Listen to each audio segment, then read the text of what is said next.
It's your boy Superman 2000, man.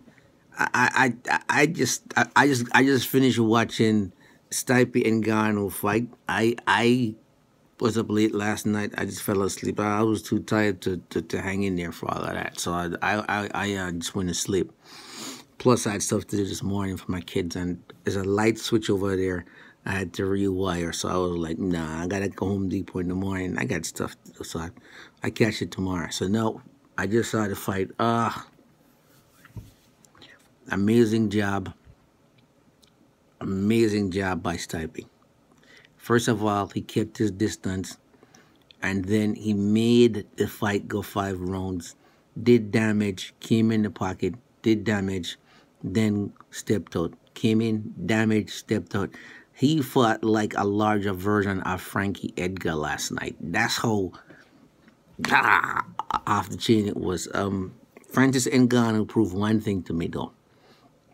That he has a chin, a really, really, really good chin, and that he has 0.25% ground game, which needs to be improved, or he's gonna wind up, if he's not careful, having to transition from MMA into boxing. That's what's gonna have to.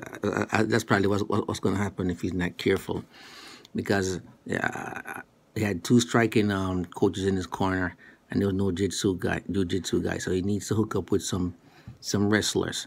And I know he's at the Performance Center with his team, and he lives there, and he's still looking for a gym to train at, because he doesn't want to wind up like Ronda Rousey, where you get some coach that's just like leeching off you. So I can dig that. But if I was him, I'd jump on Team Alpha Male. Of course, he'd be the largest guy on there, but they do a lot of heavy. They're heavy on the wrestling.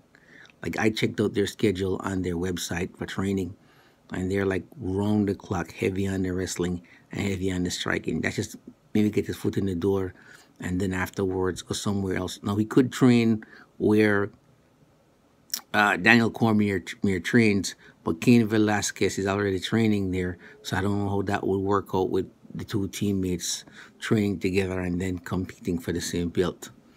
So Ngannou, in a way, I'm kind of glad that a small part of me is glad he lost. I hate to say it, because at the press conference when Stipe was saying he's a good fighter, but I think I can take him. And Ngannou seemed like he was out of character. He was like, come on, Stipe. You know what happened when I connect. You know what's going to happen when I connect. You know what I'm going to do with Stipe. So it's kind of like that's unusual for him. And last night, he was graceful in defeat. He humbled himself. I think he'll be back at some point. He's going to be wearing the belt around his waist, just like how I think that at some point Alexander Gustafsson is going to be wearing the belt around his waist. I think that at some point Ngannou is going to get that belt. He needs more training. He's only been in the sports for 3 years, so you're not going to get all that greatness out of him as yet. And physically, he has a lot more fight left in him. His body hasn't done that wear and tear damage stuff. But Stipe, I gotta give the champ credit, because he was able to move in the damage, move out, kept the fight going, control the pace of the fight, be consistent. And my biggest fear, he was going to stand and trade. And I'm glad he didn't do that. He respected Ngannou's power down to the very last bell. Now, that's how you know this man was serious about not underestimating Ngannou. So, they say, what's that? They're saying that my grandfather used to say that luck and opportunity favors the man who is prepared. And I think that's what happened. I think Ngannou focused exclusively on the boxing, exclusively on cutting off and striking. And I think that Stipe came with the plan of wrestling. He's a Daniel Cormier plan, but it's just that he used it in a way Frankie Edgar would have used it, to wear the opponent out and then beat a hole in his face and then mess him up.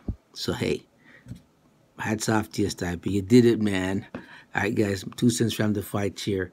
Peace out.